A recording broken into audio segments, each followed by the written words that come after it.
उत्तराखंड की test series का अगला पेपर लेकर के आए हम। सारे उत्तराखंड के जो स्टूडेंट उत्तराखंड की तैयारी कर रहे हैं उनके सभी परीक्षाओं की दृष्टि से महत्वपूर्ण क्वेश्चनों का संग्रह है ये।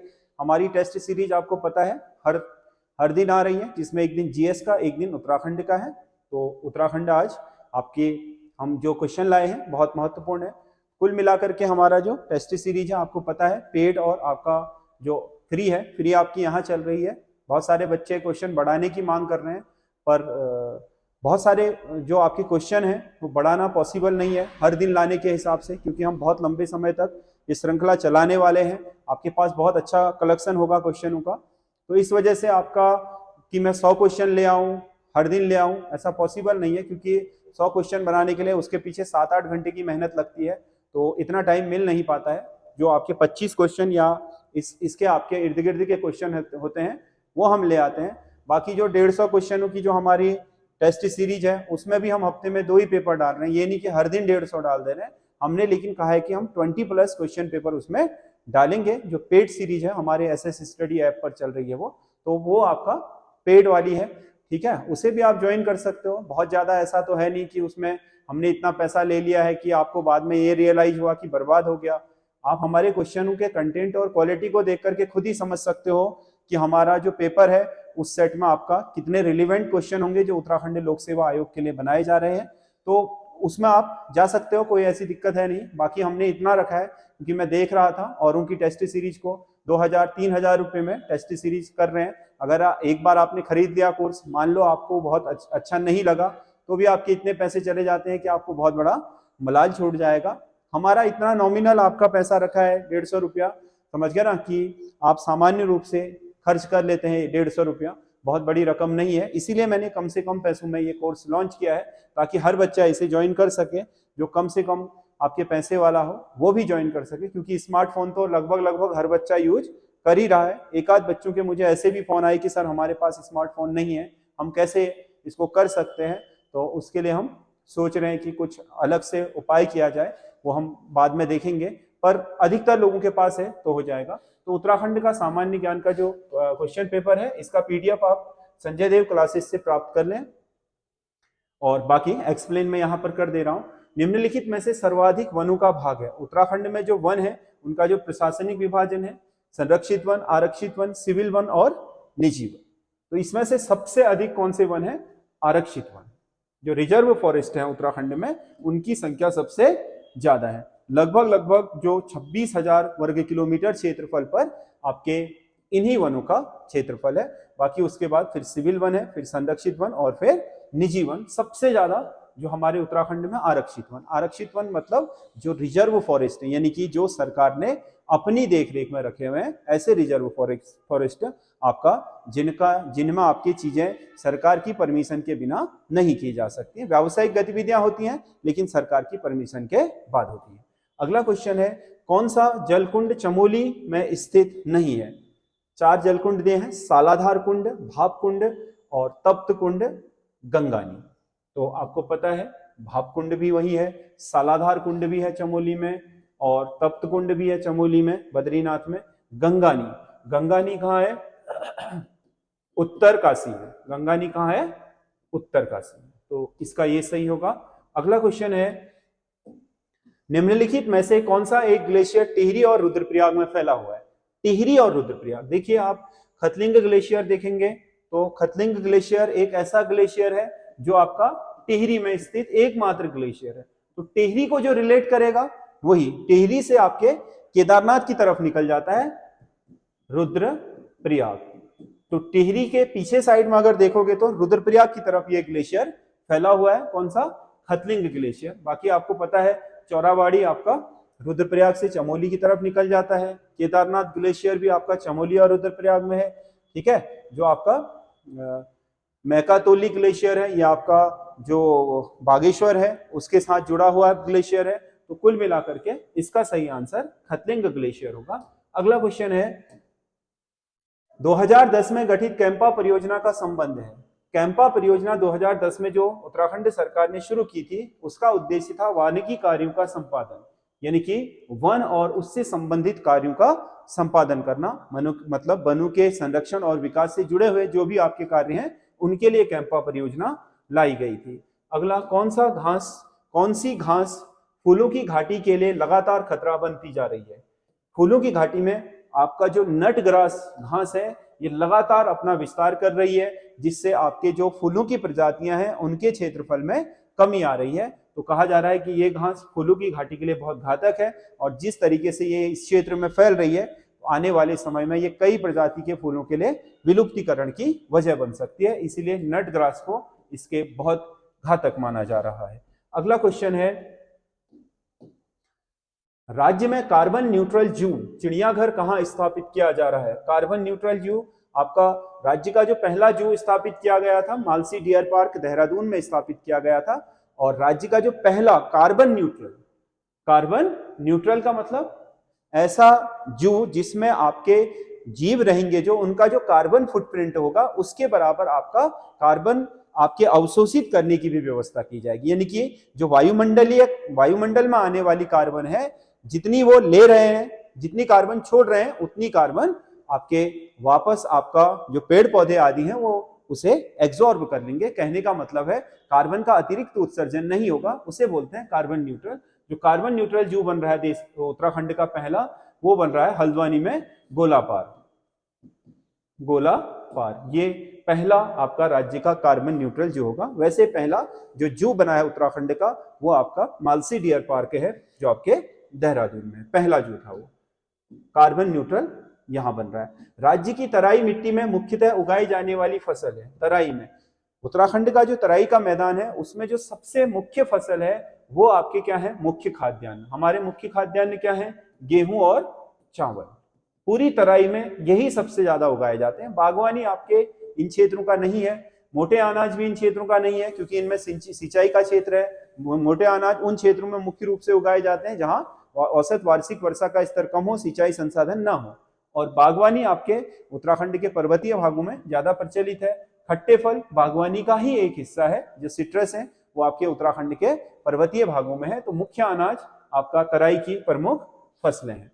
अगला, कौन सा एक कथन असत्य है? मिल्क पाउडर प्लांट रुद्रपुर में है। ठीक है, मिल्क पाउडर प्लांट रुद्रपुर में है। डेयरी शोध एवं विकास केंद्र लालकुआं में है। हिमकृत वीर्य उत्पादन केंद्र श्यामपुर देहरादून में है। तो ये तीनों सही है। गंगा गाय डेयरी योजना 2012 में आरंभ हुई थी। गंगा गाय डेयरी योजना 2012 में नहीं आरंभ हुई थी, बल्कि 2014 और 15 के वित्तीय वर्ष में शुरू हुई थी। यानी कि 14-15 का जो आपका फाइनेंशियल ईयर है उसमें पहली बार गंगा गाय डेयरी योजना के लिए, महिला डेयरी परियोजना है ये, क्योंकि महिलाओं को इसमें गंगा गाय या गाय पालने के लिए आपका क्या जो 52,000 रुपए का आपका लोन दिया जाता है, जिसमें 27,000 रुपए तो आपका क्या है उसमें से आपका राजकीय सहायता के रूप में दी जाती है। 20,000 रुपया लोन होता है। 5,000 रुपया शायद उसमें आपके जो मार्जिन मनी है वो दी जाती है, कुछ ये रेशियो है। लेकिन 52,000 रुपये आपके उसके गाय पालने के लिए ढांचागत सुविधा के लिए किसी भी आपकी महिला को उपलब्ध कराया जाता है। ये 2014 है। किताबों में कुछ और भी दिया होगा। गंगा गाय डेयरी परियोजना की आपके वित्तीय वर्ष के उसमें फाइनेंशियल ईयर के उसमें जाकर के देखिएगा, आपको सही आंसर मिल जाएगा। क्योंकि उत्तराखंड के बहुत सारी बुकों में चीजें आपके कंफ्यूजिंग है, इसीलिए आप अगर साइटों से, उनकी ऑफिशियल साइटों से देखोगे डेयरी विभाग की या अन्य जो, उनसे आपको पता चल जाएगा कि कहां से कौन सी चीज। ग्रीन टूरिज्म की थीम पर आपके चरबटिया का विकास कहां किया जा रहा है? ये चरबटिया है, चौबटिया नहीं। चरबटिया आपका रुद्रप्रयाग में। थीम पर चौबटिया का विकास। ग्रीन टूरिज्म मतलब इको फ्रेंडली हो जो टूरिज्म, यानी कि आपका इको टूरिज्म जिसे बोला जाता है, जिसमें आपके पर्यावरण को नुकसान किए बगैर आपके पर्यावरण और प्रकृति के साथ सामंजस्य बिठाकर जो आपका पर्यटन किया जाता है, हम उसे इको टूरिज्म या फिर आपका ग्रीन टूरिज्म कहते हैं। अगला क्वेश्चन है, राज्य में कुल सिंचाई में सर्वाधिक योगदान किसका है? राज्य में जितना भी सिंचित क्षेत्रफल है उसमें सबसे ज्यादा योगदान किसका है पूछ रहा है। राज्य में अधिकतर सिंचित क्षेत्रफल आपका कहाँ है? मैदानी भागों में है। और मैदानी भागों में सबसे ज्यादा जो सिंचाई हो रही है उत्तराखंड में वो हो रही है नलकूप। राज्य का लगभग 65% जो सिंचित क्षेत्र है वो आपका नलकूपों से होता है। उसके बाद फिर अगला नहरें हैं, फिर कुएं हैं। तालाबों से सिंचाई ना के बराबर की जाती है। तालाबों से सिंचाई की पद्धति दक्षिण भारतीय के प्रायद्वीपीय भागों में सबसे ज्यादा प्रचलित है। भारत में ओवरऑल भी नलकूप से ही आपके सिंचाई होती है। नलकूप सबसे आपका क्या है, प्रसिद्ध और सबसे सुलभ साधन है किसका, सिंचाई करने का। परंतु इससे भूमिगत जल के जो आपका स्तर है उसमें लगातार गिरावट आ रही है, जो भावी भविष्य के लिए बहुत सोचनीय विषय बन सकता है। गढ़ बैराट पर्वत नामक पर्यटक स्थल स्थित है। गढ़ बैराट, ये आपका जिसे आप विराटगढ़ी बोलते हो, गढ़ बैराट, ठीक है, ये कहाँ है, जौनसार बाबर में है। ये गढ़ बैराट नामक जो पर्वत है जिस पर आपका विराटगढ़ी आपका जो हमारे कुनिंद शासक थे उनमें जो विराट राजा हुए थे उनकी आपकी एक राजधानी थी, उसी का आपका एक पर्यटक स्थल है जहां इनके खंडहर प्राप्त हैं। गजुआ नामक खसिया ने किस चंद शासक की हत्या की थी? गजुआ खसिया ने किस चंद शासक की हत्या की थी? भीष्मचंद की। भीष्मचंद की हत्या गजुआ नामक खसिया ने की थी। पवार शासन काल में लिया जाने वाला औताली क्या था? औताली कर तो था, परंतु कौन सा कर था? राजस्व कर। राजस्व कर मतलब भूमि के कुल उत्पादन से लिया जाने वाला कर क्या कहलाता है? राजस्व कर कहलाता है। बाकी ये त्योहार पर, सेना के लिए या फिर विभाग के लिए कर जो है इनसे संबंधित नहीं था। औताली एक राजस्व कर था। राजस्व कर जो भूमि पर लगने वाला कर होता है उसे बोलते हैं। सिख गुरु गोविंद सिंह के साथ भगाड़ी का युद्ध किस पवार शासक ने किया था? गुरु गोविंद सिंह जो 10वें गुरु हैं, उन्होंने भगाड़ी का युद्ध जो आपका जो हिमाचल प्रदेश की सीमा है, पांवटा साहिब जिसे बोलते हैं, वहां आपके जो आपका क्षेत्र है उस क्षेत्र में आपका जो सिख साम्राज्य था उनके साथ टकराहट के कारण आपका ये युद्ध करने की नौबत आई थी। और भंगाणी का युद्ध जो हुआ था वो हुआ था आपके फतेह पति शाह और आपके सिख गुरु गुरु गोविंद सिंह के बीच। ये आपके इन दोनों के बीच था भंगाणी का युद्ध। ये आपका जो पांवटा साहिब क्षेत्र है वहां पर सिख साम्राज्य के साथ पवार साम्राज्य के टकराव के कारण हुआ था। कौन से कथन सत्य है? टिहरी का पहला खैराती दवाखाना 1876 में खुला था। बिल्कुल सही है। पहला खैराती दवाखाना यानी कि मुफ्त का जहां पर इलाज करते थे वो आपका टिहरी में 1876 में खुला। टिहरी की प्रथम लाइब्रेरी 1923 में बनी, ये भी सही है। टिहरी में पहला कृषि बैंक 1920 में स्थापित हुआ, ये भी सही है। टिहरी में सरकारी प्रेस नरेंद्र शाह ने लगाई थी। नरेंद्र शाह ने नहीं लगाई थी, पहली जो सरकारी प्रेस लगी थी टिहरी में वो कीर्ति शाह ने लगाई थी। तो इसका सही आंसर आपका होगा 1, 2 व 3, यानी कि कूट 1, 2, 3 सही है, चौथा सही नहीं है। अगला क्वेश्चन है, कुमाऊं क्षेत्र का पहला नगर कौन सा था? कुमाऊं क्षेत्र का जो पहला नगर है आपको पता है वो चंपावत है। आपका जो सोमचंद है उन्होंने चंपावत नगर में राजभुंगा किले की नींव डाल करके उसके किनारे चाराल और एक नगर बसाया था। ये कुमाऊं क्षेत्र का पहला नगर है। अल्मोड़ा बाद में बना, वो तो आपको पता है 1563 में अल्मोड़ा बना। फिर उसके बाद कुमाऊं क्षेत्र के अन्य शहर बसने शुरू हुए। सबसे पहला समय आपका कुमाऊं क्षेत्र का चंपावत ही सबसे पुराना आपका, जिसे हम क्या बोलते हैं, काली कुमाऊं तहसील बोलते थे पहले। न्योली नामक गीत किस क्षेत्र में प्रचलित है? न्योली एक क्या है आपका प्रेम प्रणय गीत है। ये आपका सोर घाटी में गाया जाने वाला गीत है। सोर घाटी, पिथौरागढ़ क्षेत्र का जो सोर घाटी के आसपास का क्षेत्र है वहां पर गाया जाने वाला एक प्रेम प्रणय गीत है न्योली। गढ़वाल चित्र शैली एक सर्वेक्षण किसकी पुस्तक है? ये आपका पहाड़ी चित्रकला नहीं है, ये है गढ़वाल चित्र शैली। इसे थोड़ा सही तरीके, एक सर्वेक्षण, ये पुस्तक है यशवंत सिंह कठौच की, डॉक्टर कठौच की पुस्तक है गढ़वाल चित्र शैली एक सर्वेक्षण। ठीक है, इसको ध्यान में रखना, ये पहाड़ी चित्रकला नहीं है। आप किशोरी लाल वैद को मत मानिएगा क्योंकि इनकी भी है पुस्तक चित्रकला से जुड़ी हुई। साहित्य नामक वाद्य यंत्र किस प्रकार का वाद्य यंत्र है?